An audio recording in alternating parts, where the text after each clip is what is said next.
इस प्रकार मंगलमय ठाकुर जी ने वेणुनाद किया,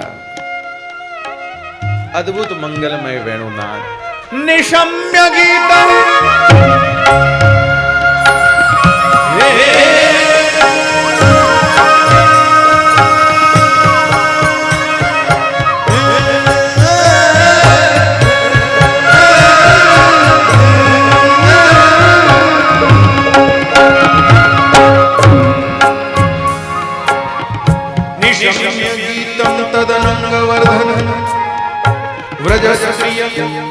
कृष्ण गृहीत मानस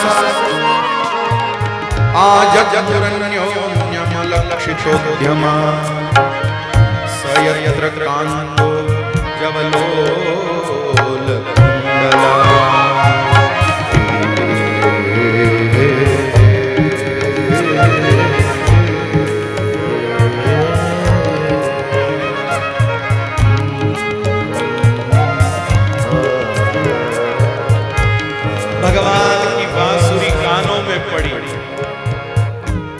भगवान की बांसुरी के स्वर कानों में पड़े। गोपियों को ऐसी प्रतीति होने लगी मानो बांसुरी में हमारे नाम पुकारे जा रहे हैं, बांसुरी में हमारा नामोच्चारण किया जा रहा है।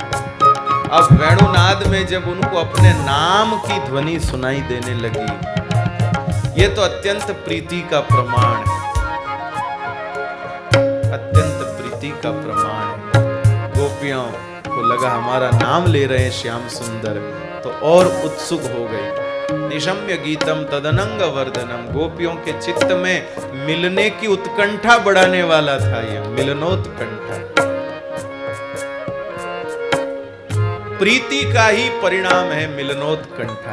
प्रेम होता है तब मिलने की उत्कंठा होती, प्रेम नहीं हो तो क्या, बरसों नहीं मिलते लोग, कहने को कहते ये हमारे अमुक लगते हैं, ये हमारे तमुक लगते, और मिले हुए कितना समय हुआ, बरसों बीत गए, मिले नहीं बरसों, और बरसों मिले भी नहीं और मिलने की इच्छा भी नहीं हुई। मुलाकात न हुई पर इच्छा तो हुई, ये भी नहीं। मिलनोत्कंठा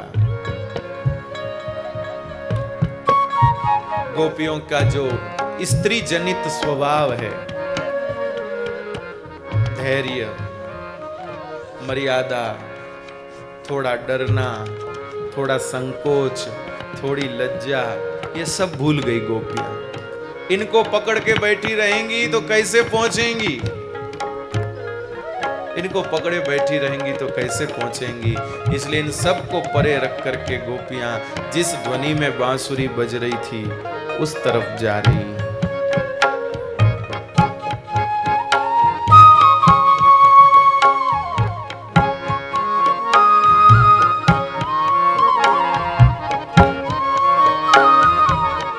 कृपानाथ,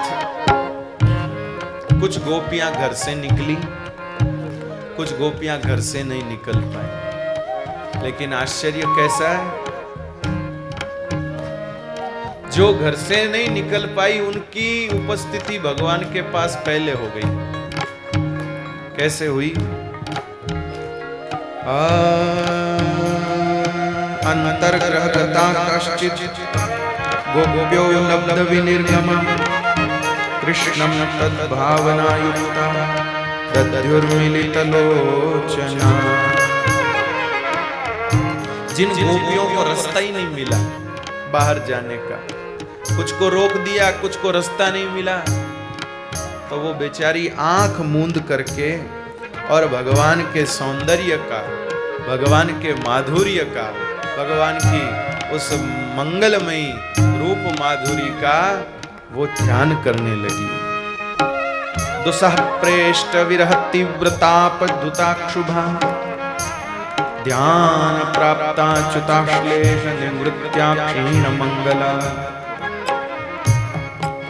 तमेव परमात्मानं जार बुद्ध्यापि संगता जहुर्गुणमयं देहं सद्य प्रक्षीण बंधना। प्राणनाथ, ये बड़ी सुंदर बात है, सुनने समझने जैसी बात है। जो गोपियां जा नहीं पाई, अपने घर से ही नहीं निकल पाई, उनको कैसे कृपा मिली, उन पर कैसे अनुग्रह हुआ, उनको कैसे रास का सुख मिला, वो सुनिए। प्राणनाथ मन तो वो भी बना के बैठी थी कि भगवान बंसी बजाएंगे जब रास में हम जाएंगी, तो मन बना के वो भी बैठी थी, भाव बना के वो भी बैठी थी, और अचानक ऐसी स्थिति बन गई कि वे जा ही नहीं पाई। तो उससे उनके हृदय में बहुत तकलीफ हुई, कष्ट हुआ, वेदना हुई। माताएं बहनें अधिक संख्या में हैं, इसलिए उनके पक्ष का उदाहरण दे रहा हूं। कोई बहन बहुत लंबे समय से पीहर जाने का मन बनाए बैठी हो, पीहर जाना, पीहर जाना, पीहर जाना, पीहर जाना, बहुत उत्सुकता हो अपने माहिर जाने की, अपने माँ के घर जाने की, और जिस दिन जाने का दिन आवे उसी दिन कोई ऐसा काम आ जावे कि वो जा न पाए, तो उसके दिल में कितना कष्ट होगा, होगा कि नहीं होगा? है? बोलिए ना, होगा।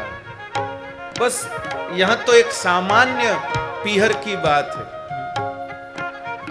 यहां तो एक सामान्य पीहर की बात है मेरे भाई बहन। हाँ, जो हर संडे जाते हो, हर महीने जाते हो, जब चाहे जब जाते, उनको तो दर्द नहीं होगा, लेकिन जिनको बहुत कम अवसर मिलता है अपने माता पिता को देखने का, मिलने का, उनको पीड़ा होती है।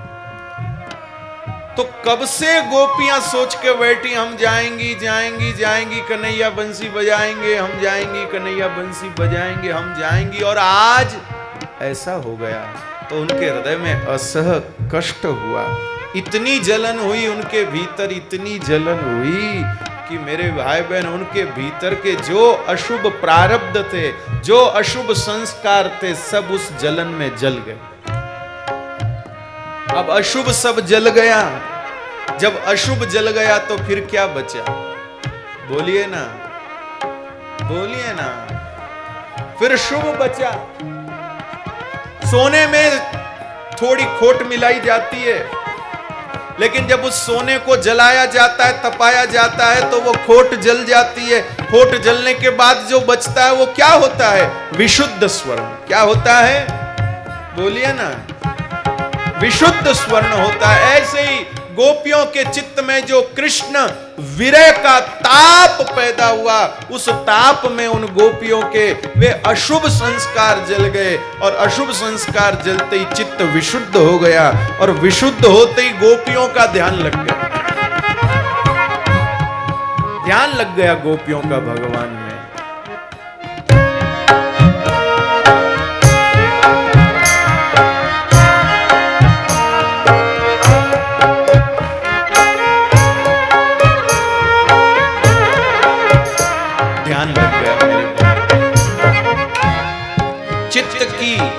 चित्त के अशुभ संस्कार समाप्त होते हैं ना, तब ध्यान लगता है।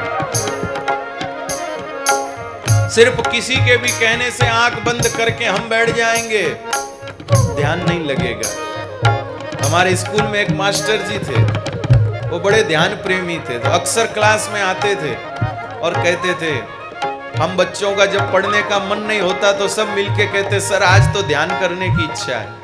तो सर गदगद हो जाते कि वाह मेरे बच्चे कितने अच्छे, बोले चलो लगाओ ध्यान। और जिनका होमवर्क नहीं पूरा होता वो तो जोर जोर से कहते, सर आज तो ध्यान लगाओ, आज गुरुवार। और फिर सब आंख मींद के बैठ जाते। अब मास्टर जी तो किसी अन्य लोक में पहुंच जाते, और हम लोग धीरे धीरे खुसर खुसर करते रहते, मूंगफली खाते रहते।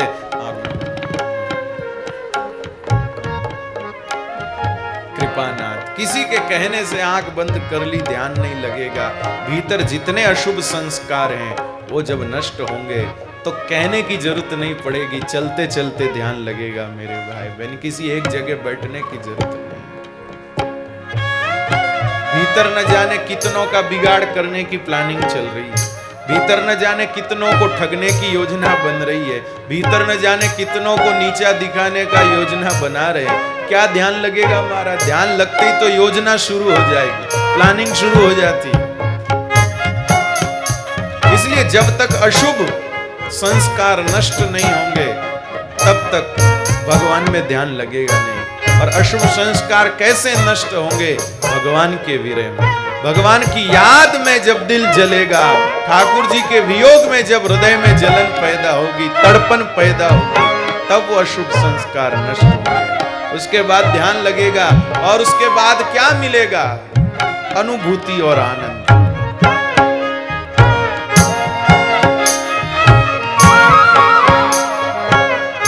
अनुभूति और आनंद उसके बाद प्राप्त होगा। तो अब गोपियों का ध्यान लग गया, और ध्यान जब गोपियों का लग गया तो गोपियों को ध्यान में श्री कृष्ण मिल गए। और ध्यान में जब श्री कृष्ण मिल गए तो गोपियों ने दौड़ कर भगवान का आलिंगन कर लिया, भगवान को गले लगा लिया, और इतने प्रेम से गले लगाया। उनको इतना सुख मिला गोपियों को कि उनके जो पुण्य का संस्कार था वो भी क्षीण हो गया, पुण्य का संस्कार भी क्षीण हो गया। तो पाप के संस्कार भी, अशुभ संस्कार भी गए, पुण्य के संस्कार भी गए, तो फिर जीव का कोई बंधन बचा ही नहीं। क्योंकि पुण्य के संस्कार है वो भी एक बंधन है, लेकिन ये भी कब न, ये अपनी ओर से नहीं नष्ट करना है। जो पुण्य के संस्कार हैं ये अपनी ओर से नष्ट नहीं करने। मीराबाई ने अपनी ओर से आचार विचार को नहीं परे रखा। कृपानाथ मीराबाई आधी रात को भी हाथ में एक तारा लेकर के नाचती रहती है। जैसे ही पानी बरसता उठा लेती मीराबाई एक तारा हाथ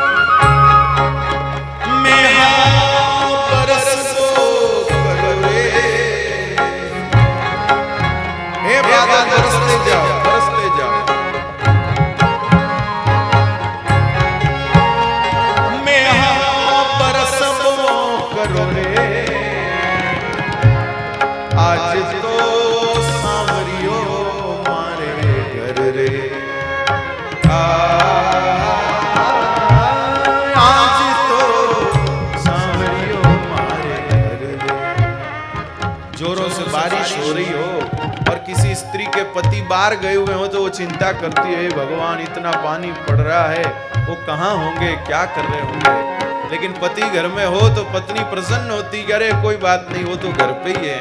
ऐसे ही मीराबाई भी बादल बरसने और राजी हो रही है कि अरे खूब बरसो, खूब बरसो, आज तो रामैयो मारे घर रे,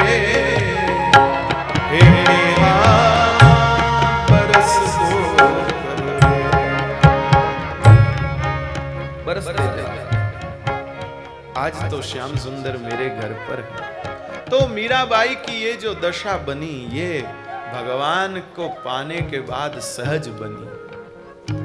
सहज होवे वो अलग चीज है, लेकिन हम ये नहीं मानते, हम तो बस भगवान को प्रेम करते, बाकी कुछ नहीं, कुछ नहीं। नहीं, पुण्य के संस्कार से ही हमको ये एक सुंदर सुव्यवस्थित जीवन शैली मिली।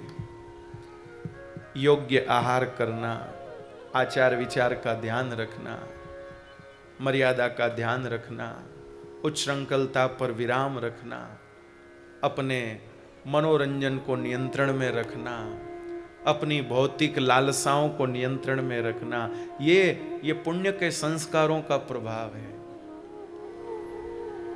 गलत करने की मन में आती है फिर भी हम कर नहीं पाते, मन को रोक लेते हैं, ये पुण्य के संस्कारों का प्रभाव है। हमारे मित्र कहते होंगे कि चलो बाजार चल के खा के आए, जो भी कुछ होता होगा, और आपके भीतर लालसा भी आवे, मन में इच्छा भी हो कि हाँ एक बार तो अपने भी टेस्ट करना चाहिए, लेकिन उसके बाद भी हम रुक जावें, उसके बाद भी हमारे कदम रुक जावें, ये पुण्य के संस्कार है। सारी दुनिया जो कर रही है वही करने का प्रस्ताव हमें भी मिले, लेकिन प्रस्ताव मिलने पर भी हम अपने मन पर नियंत्रण कर लेवे, नहीं भाई करते होंगे, हम नहीं, हमको ऐसी ही जीवनचर्या अच्छी लगती है, हमको ऐसा ही योग्य लगता है। ये पुण्य के संस्कारों का प्रभाव है। लेकिन जब भगवान मिल जाएंगे ना तो ये भी छूट जाएगा, फिर ये भी कोई बंधन नहीं रहेगा, फिर ये भी कोई चक्कर नहीं रहेगा, फिर कुछ सूझेगा ही नहीं, फिर कुछ सूझेगा ही नहीं। लेकिन वो जब तक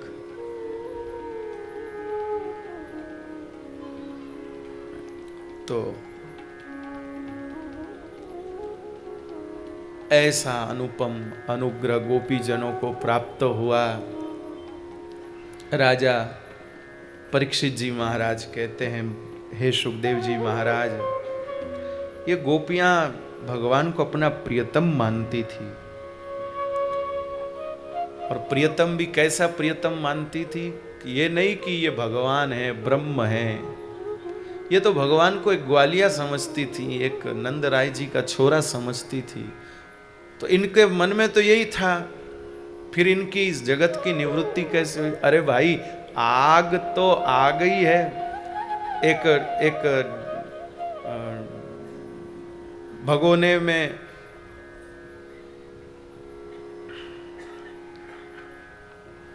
आग तो आ गई है भाई। एक गरम पात्र हो, वो दिखने में भले ही ऐसा दिखे, लेकिन उसको हाथ लगाने पर वो अनजाने में भी अगर अग्नि में हाथ जाएगा तो क्या अग्नि जलाएगी नहीं क्या? आप कहेंगे हमने आग तो समझी नहीं थी, हम तो सोचे ऐसे ही कोई खिलौना है। कहीं कहीं तार लटक रहे होते हैं ना छतों पर, कोई सोचे कि चलो ये तो कपड़ा सुखाने की वो है, सुखा दे कपड़ा धोती के साथ, अपने सूख जाए। हम आरोप करें कि हमको क्या पता, हमने तो यही सोचा। आप कुछ भी सोचें, लेकिन उसका जो प्रभाव है वो तो होगा ही। इसी प्रकार मेरे भाई बहन, अनजाने में विष ले लिया जाए तो क्या वो प्रभाव नहीं करेगा?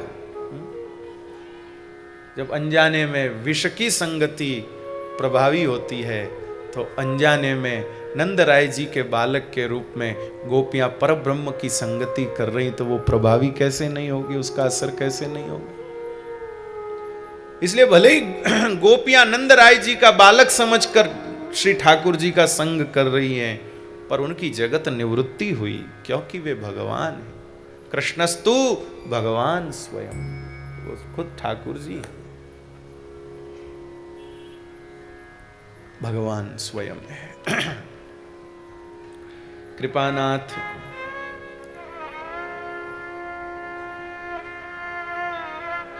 भगवान से रिश्ता हो जाना चाहिए। सुखदेव जी कहते हैं, कामं क्रोधं भयं स्नेहमेक्यं सौहृदमेव च नित्यं हरो विदधतो यान्ति तन्मयतां हिते।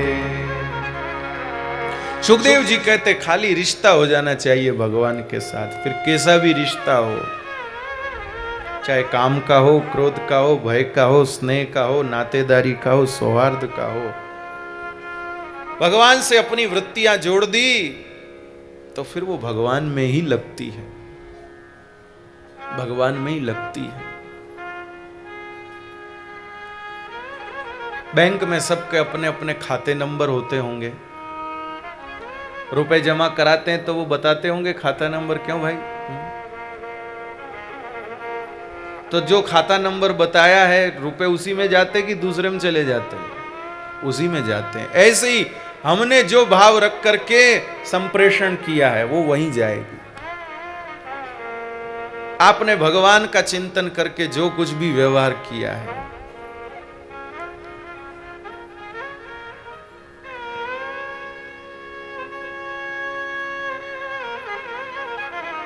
प्राणनाथ, चाहे जो भाव हो आपका, सामने वाला भगवान है, सामने जो वो प्रभु हैं, तो आपकी चीज उसी जगह पहुंचने वाली। तो इस प्रकार गोपियां सब पहुंच गई भगवान के पास, सबने भगवान के चारों तरफ गोपियां ही गोपियां हो गई। फिर भगवान ने नेत्र खोले आहा, गोपियों ने देखा, भगवान ने नेत्र खोले, गोपियों का स्वागत किया। बताओ भाई, आने का कारण क्या, कैसे आना हुआ, क्या तुम्हारी प्रसन्नता के लिए किया जाए? गोपियां बोली कि आप, अब मन में बोली, सामने तो नहीं बोली, प्रियतम के सामने बोलकर अपना ही हानि करना है। मन में सोचने लगी कि क्या इनको हमारी रुचि का मालूम नहीं है, क्या इनको हमारी प्रियता का पता नहीं है, इनको मालूम नहीं कि हम खुश कैसे होती हैं, राजी कैसे होती हैं। जब मालूम है तो फिर काहे को पूछ रहे हैं। मेरे भाई बहन एक बात बताता हूं, साहित्य की बात है। जब प्रियतम पूर्ण रूपेण हमारी रुचि अरुचि से परिचित हो, फिर भी वो बार बार पूछे कि तुम्हारी रुचि क्या है, तुम्हारी रुचि क्या है, इसका मतलब वो कुछ विशेष करने की इच्छा रख रहे हैं, कुछ अलग करने की उनकी इच्छा है, कुछ विशेष करने की उनकी इच्छा। तो भगवान भी गोपियों की रुचि तो जानते ही, फिर भी पूछ रहे प्रियम किम करवाणी व, इसका मतलब भगवान कुछ विशेष करना चाहते हैं। अब हम जिनके यहां बार बार जाते हैं उनको पता ही कि हमको खाने में क्या पसंद है, फिर भी वो बार बार पूछे बताइए क्या बनाए क्या बनाए, इसका मतलब वो कुछ विशेष बनाने की इच्छा रखते हैं।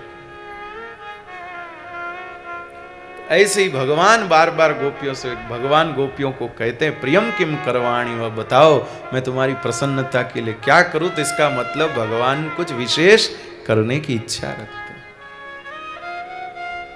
लेकिन मेरे भाई बहन, भावुक प्रेमी जो होते हैं ना, वो कभी कभी प्रियतम की इच्छा को समझ नहीं पाते, प्रियतम के रुख को समझ नहीं पाते हैं भावुक प्रेमी, और वो मिलते हुए लाभ को भी ले नहीं पाते। बात बैठी कि नहीं बैठी? बोलिए ना, जोर से बोलो। कुछ को नहीं पल्ले पड़ी। ये तो भैया देखो मामला प्रेम का है, प्रेम करे उसको झट समझ जाती है ऐसी बात। जिनके भी जीवन में कुछ ना कुछ ऐसा चला हो प्रवाह, वो झट ऐसी बातों को कैच कर लेते हैं। बात कई बार नहीं पकड़ पाते। खैर, गोपियों से भी यही हो गया, गोपियां बेचारी रोने लग गई। और क्या करें, माताओं बहनों के पास यही एक उपचार है, रोने लग जाओ और कोई बात नहीं बैठे। और ठाकुर जी ने कर, गोपियों का काजल बह गया, विचित्र श्रृंगार हो गया। प्राणनाथ जितना सज धज के आई थी बेचारी, वो सारा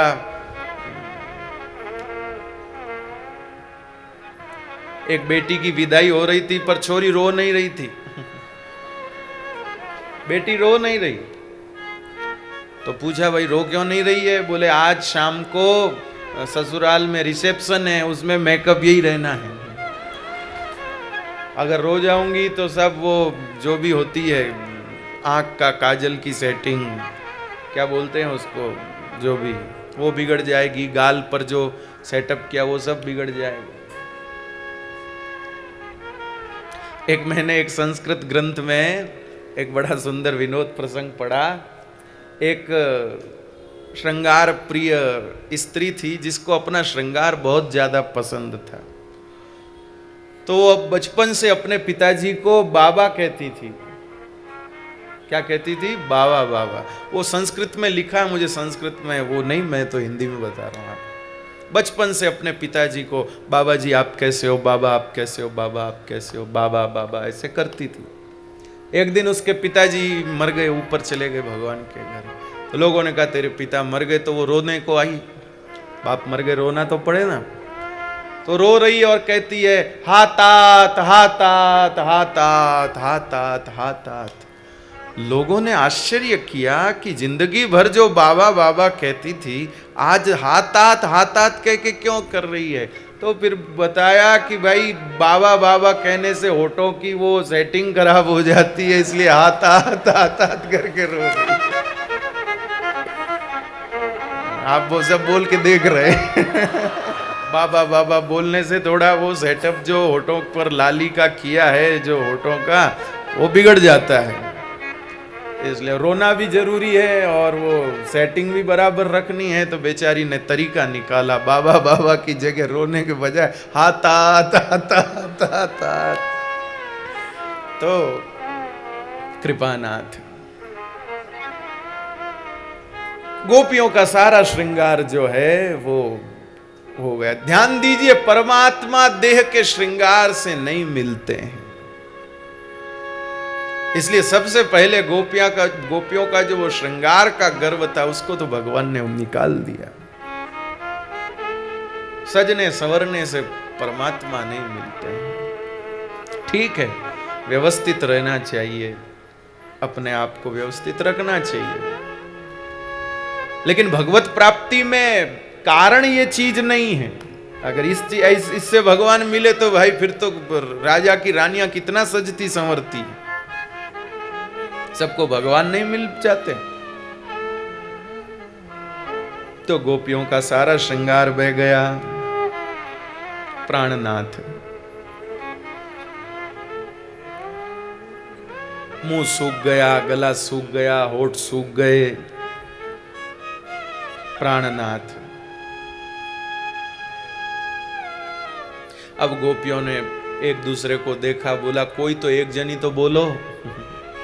सब ऐसी चुपचाप खड़ी रहेंगी तो कैसे काम चलेगा। एक जनी बोली, हे श्याम सुंदर, हम सब कुछ छोड़कर तुम्हारे चरणों में ही प्रेम करती हैं, लेकिन तुम हठीले हो, तुम्हारे ऊपर किसी का जोर नहीं है, तुम स्वतंत्र हो। भक्त वत्सलता विचार करो। भगवान नारायण जैसे भक्त वत्सल हैं, भक्तों को अपना के कृपा करते हैं, ऐसे तुम भी हमको अपना कर हमारे ऊपर कृपा करो। कृपानाथ, हमारे ऊपर प्रसन्न हो। तन्नम प्रसीद परमेश्वर मास्म छिंद्या, आशामृता त्वयि चिरादर विंद नेत्र। हे प्रभु, हमारी जो बरसों से पाली पोसी आशा की लता है, इसको छेदन मत करो। मतलब हमारी आशा तोड़ो मत, हमारे को निराश मत करो, हमें स्वीकार करो।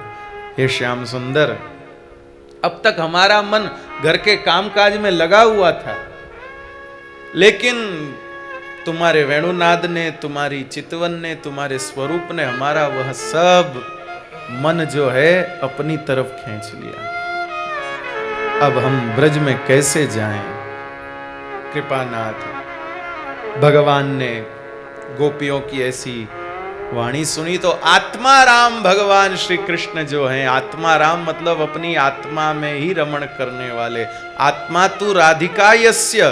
कृपानाथ, भगवान की आत्मा कौन है? भगवान की आत्मा श्री राधा रानी है। ठाकुर जी अपनी आत्मा में ही रमण करते। राधा रानी के साथ जो ठाकुर जी का रमण है वो अन्य रमण नहीं है, इतर रमण नहीं है, भगवान का अपनी आत्मा में ही रमण है। भगवान अपने में ही रमण कर रहे हैं।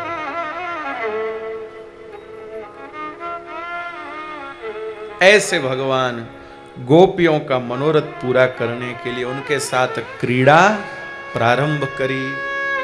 उस क्रीड़ा में गोपियों के चित्त में स्म पैदा हुआ, और जब तासाम तत सौभाग मदम वीक्षमानम च केशव प्रशमाय प्रसादाय तत्रेवांतर दीयतः।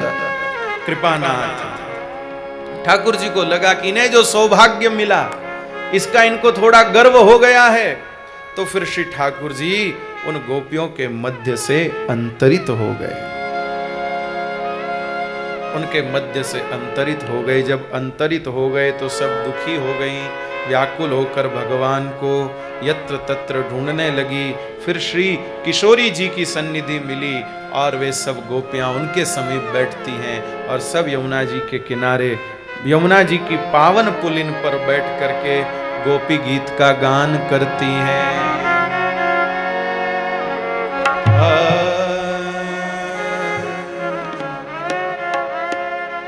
जयति तेदिकं जन्मना व्रज श्रयत इंदिरा शश्वतत्र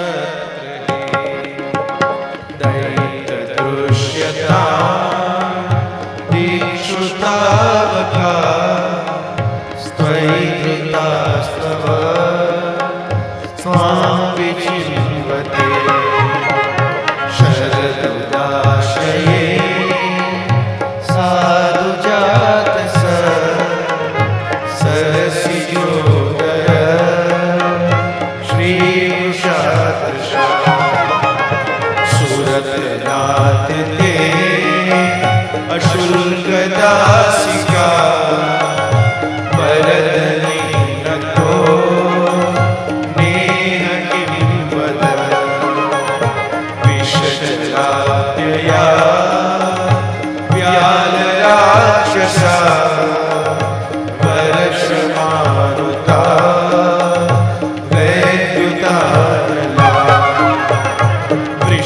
वृषमयात्मजा विश्वतो वया वृषभते वयं रक्षितामो न खलु गोपिका नन्दनो भवा अखिल देहिना मन्त्रापते विघ्न साधितो विश्वभूतये सखौ देवा सात्वताकुले विरचिता वयं वृष्टिदूर्यते चरणमीयुषां संसृते मया परसरोरुहं कान्तकामदं शिरसि देहिन श्रीकरगृहम् व्रजजनातिहन् वीरयोषिता निजजनस्मय ध्वंसनस्मित भज सखे भव किङ्करीस्मनो जलरुहानलं चारुदर्शय प्रणतदेहिना पावकर्षणं ऋणचराङ्गं श्रीनिकेतनं फणिफणार्पितं पदाबुजं प्रणुकुचेषु न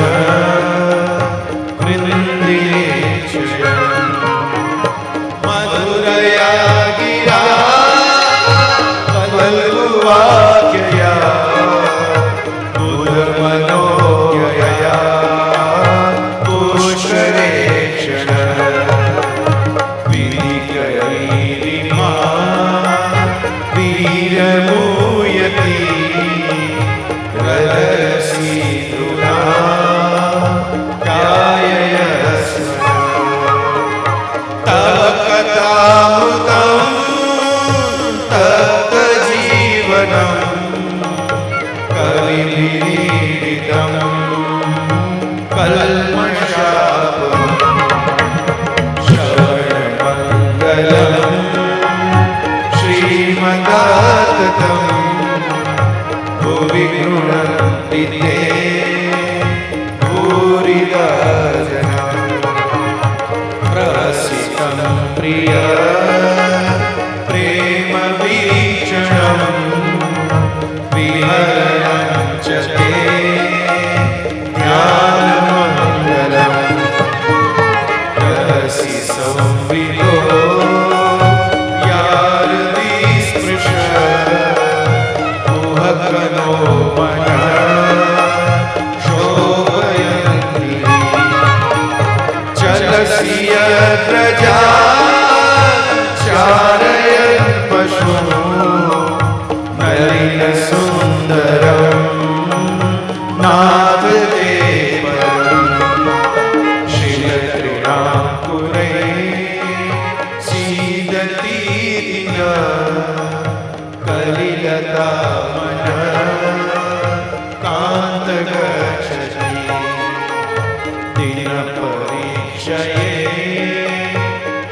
नीलकुन्तले वनरुहारणं बिभ्रदावृतं वनरजस्वलं दर्शयन्तो मनसि न स्मरन् वीरयशसि प्रणतकामदम् पद्मजाचितं धरणिमण्डलं ध्येयमावनि चरणपङ्कजं शरन्तमं च ते रमणनस्मरे स्वल्पयादिना सुरतवरदना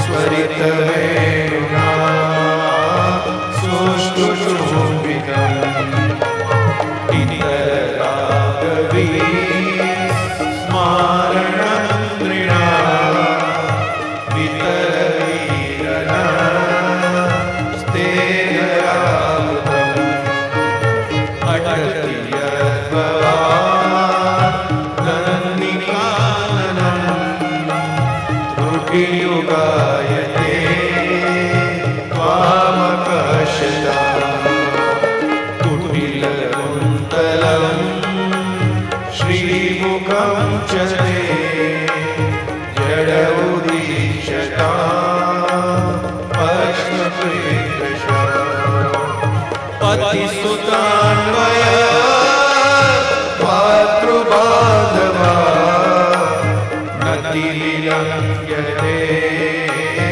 अच्युतागता गतिलिलस्तवो गीतमोहिता वितवयोषिता कस्य चेतिषि रहसि संवृतं प्रेक्षयोदयं प्रसितारणं प्रेम वीक्षणम् बृहदुरश्रियो वीक्ष्यधाम ते मुहुरतीश्वरः नूयते व्रजवनाकसा व्यक्तिलङ्गते व्रजिनरञ्जलं विश्वमङ्गलम् त्यजमनागच्छ स्वस्पृहात्मना स्वजननेतृजां यन्निषूदनं यत्ते सुजातचरणं भुर्भुस्तनेषु भीताशने प्रियदधि महि कर्कशेषु तेनाटवीमटसि तद्व्यथतेन किं स्वे कूर्पादिभिः भ्रमति भवदायुषान् श्रीशुकौवाच इति गोप्य प्रगायन्त्य प्रलपन्त्यश्च चित्रधा रुरुदुः सुस्वरं राजन् कृष्णदर्शनगानम् तासामाविर्भुक्षोरिस्मयमानमुखाम्बुज पीताम्बरदर्शनगवी साक्षान्मन्मथ मन्मथ बोले रासरसेश्वर भगवान की जय। कृपानाथ। इस प्रकार गोपियों ने गोपी गीत गाया। यह जो 19 श्लोकों का पाठ आप लोगों के सामने हुआ, इसी को गोपी गीत कहते हैं। श्रीमद् भागवत जी के दशम स्कंद का 31वां दशम स्कंद पूर्वार्ध का 31वां अध्याय जो है वो गोपी गीत है, और 32वें अध्याय के 2 श्लोक। क्योंकि सिर्फ गोपियों को विरह में नहीं छोड़ना है, भगवान से मिला भी देना है, इसलिए ये पूरा गोपी गीत का क्रम है। सभी से मेरी विनंती है आप सब गोपी गीत को कंठस्थ कीजिए, गोपी गीत को हृदय में रखिए। गोपी गीत एक बहुत बड़ी दिव्य औषधि है। अभी आप लोगों ने सुना होगा, बहुत लोगों ने जिनको याद नहीं है, जिन्होंने कभी पढ़ा नहीं, देखा नहीं, सुना नहीं, उनके लिए एकदम नई चीज होगी, लेकिन फिर भी सुनने में सुख आ रहा था कि नहीं आ रहा था? कृपानाथ, ये गोपी गीत की महत्ता है। गोपी गीत एक औषधि है। इसलिए सब भाइयों से, बहनों से मेरी विनंती है, गोपी गीत हृदयंगम कीजिए, कंठस्थ कीजिए। ये भागवत का प्रसाद है। मेरे भाई बहन, फिल्म पूरी याद न रहे लेकिन फिल्म का गाना भी याद रहे तो मान लिया जाता है कि हाँ, आपने फिल्म देखी है। तो भागवत, पूरी भागवत कंठस्थ न हो लेकिन ये भागवत का मंगलमय गोपी गीत भी कंठस्थ हो जाए तो क्या कहना। इसलिए खूब प्रेम से गोपी गीत को पढ़ें, गाएं, रोज पढ़ें, खूब आनंद होगा। कोई गीत तो महीने भर भी नहीं चलते, लेकिन ये तो अलौकिक गीत है। और सिनेमा का जो गीत गाया जा रहा है वो तो नाटकीय बनावटी स्थितियों में गाया जा रहा है, लेकिन ये जो गीत गाया गया ये गोपियों की वास्तविक हृदय की स्थिति है। सिनेमा की अभिनेत्री जिस अभिनेता के लिए गीत गा रही है, क्या सचमुच उसका हृदय उसके लिए वैसा है क्या? लेकिन यहां गोपियों ने जो गाया है वो गोपियों का हृदय की स्थिति सचमुच ऐसी है, इसलिए गोपी गीत दिव्य है। मेरे भाई बहन, बोलने को कोई घंटों बोले, बरसों बोले, लेकिन जैसी उसके चित्त की स्थिति है वैसी बात वो बोले, वो प्रभावी बात होती है मेरे भाई बहन, वो महत्व की बात होती है। हमारी वाणी में हमारे चित्त का मिश्रण होना चाहिए। हमारे महाप्रभु जी बोलते थे तो कहते थे, मैं तुम्हारे आगे शब्द नहीं रख रहा हूं, अपना हृदय निकाल के रख रहा हूं। मैं तुम्हारे आगे कोई वाक्य नहीं परोस रहा हूं, अपना चित्त घोल घोल के तुमको दे रहा हूं। मेरे भाई बहन, ये जो भागवत आप सुन रहे हैं, ये भागवत कोई शब्द नहीं, कोई वाक्य नहीं, कोई प्रवचन नहीं है। ये सुखदेव जी का हृदय घुला हुआ रसायन आपको मिल रहा है।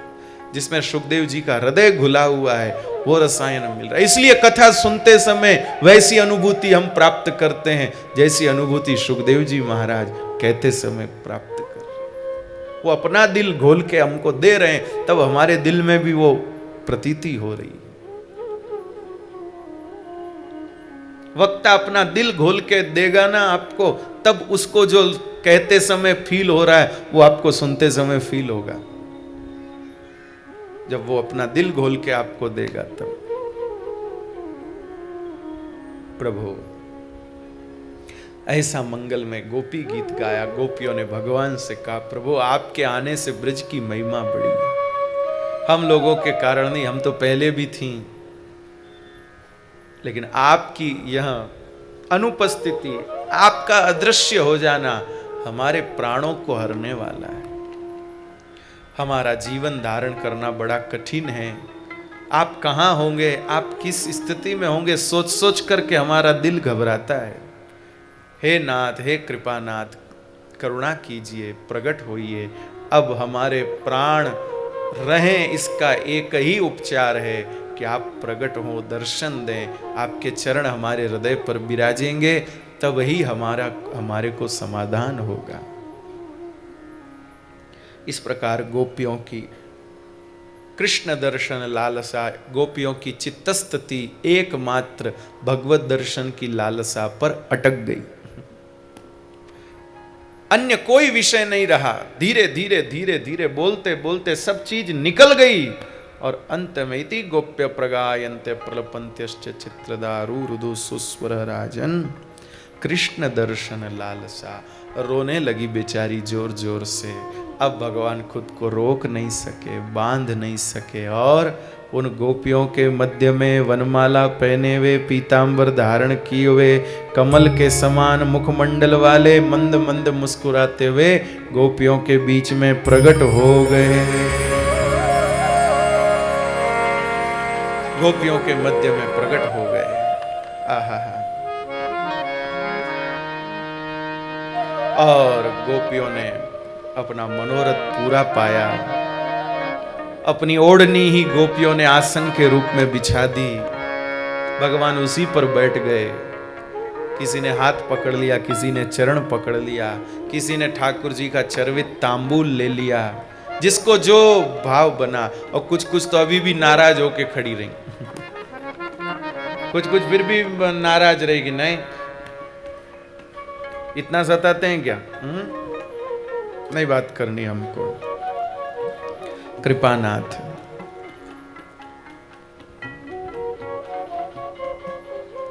इस प्रकार सब गोपियों ने, कोई गोपी ऐसे बस भगवान को देख रही है, निर्मम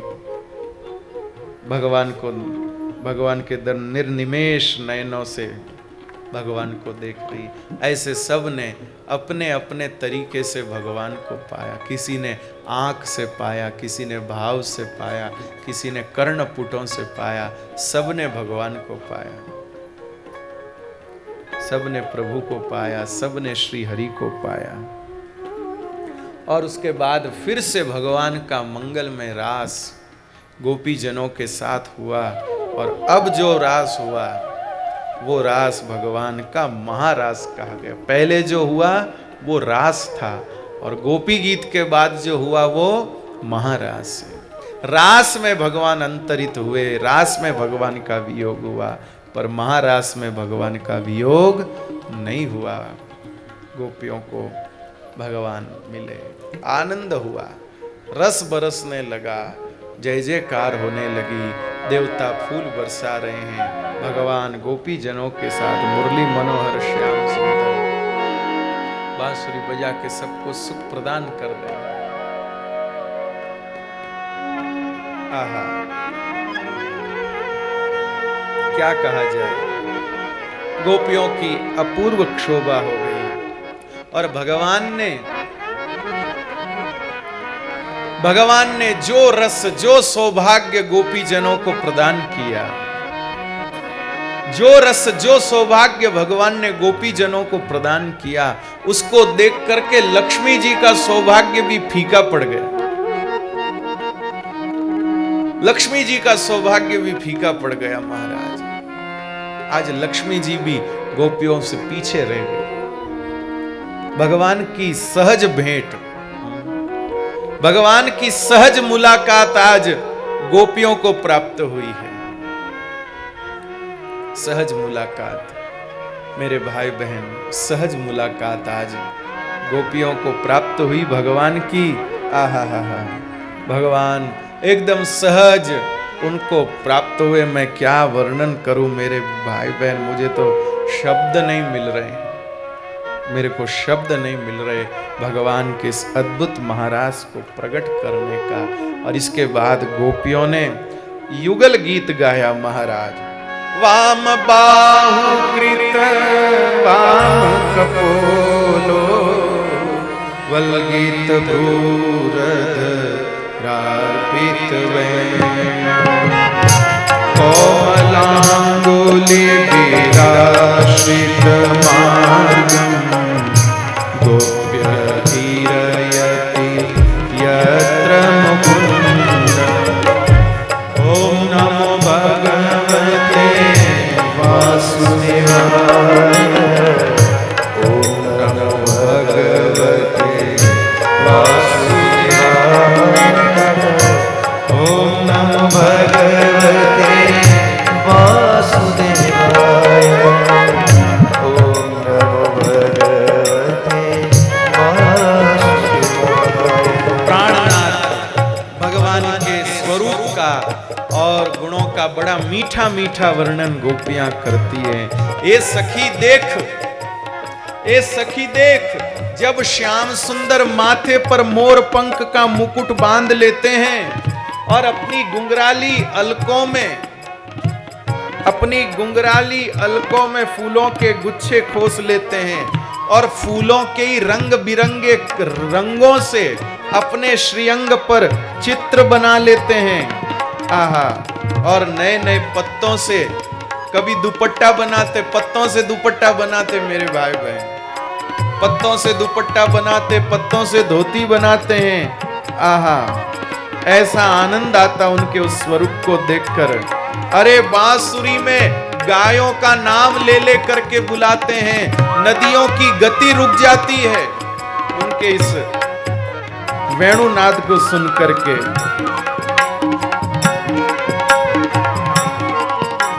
प्राणनाथ। और वह जो नदी है, वह जो यमुना जी हैं, वे यमुना जी वायुदेव से कहती हैं, ध्यान से सुनिएगा। यमुना जी वायुदेव से कहती, अरे मैं अपनी सीमा तोड़कर अपने प्रियतम से गले नहीं मिल सकती, तुम मेरे प्रियतम की चरण रज मुझे दे दो तो मुझे ऐसा ही लगेगा मैंने प्रियतम को पा लिया। तो वायुदेव अनुग्रह करके और श्याम सुंदर की वह दिव्य चरण रज यमुना जी को प्रदान कर देते हैं। लेकिन जैसे हम कभी कभी श्याम सुंदर का आलिंगन करती हैं, लेकिन उनके स्वरूप का वह दिव्यता का अनुभव, उनकी स्वरूप की दिव्यता का एहसास लंबे समय तक झेल नहीं पाती और हमारी भुजाएं कांपने लग जाती है। ऐसे ही यमुना जी को जब ठाकुर जी की चरण रज मिलती है तो एक दो लहरों तक तो वो उसका आनंद लेती है, लेकिन थोड़ी देर में यमुना जी भी स्थिर हो जाती हैं। भगवान की चरण रज का प्रभाव, भगवान के चरण रज का एहसास यमुना जी भी नहीं ले पाती। मेरे भाई बहन, श्री ठाकुर जी का रस तो सिर्फ एक ने ही पिया है और वो है हमारी किशोरी जी श्री राधा रानी। उस रस का आस्वादन, प्राण प्यारे श्याम सुंदर के दिव्य रस का आस्वादन सिर्फ श्री किशोरी जी ने किया। हमारे कुम्मन दास जी ने लीला में प्रवेश करने से पहले अंतिम पद गाया, रसिकनी रस में रहत गढ़ी।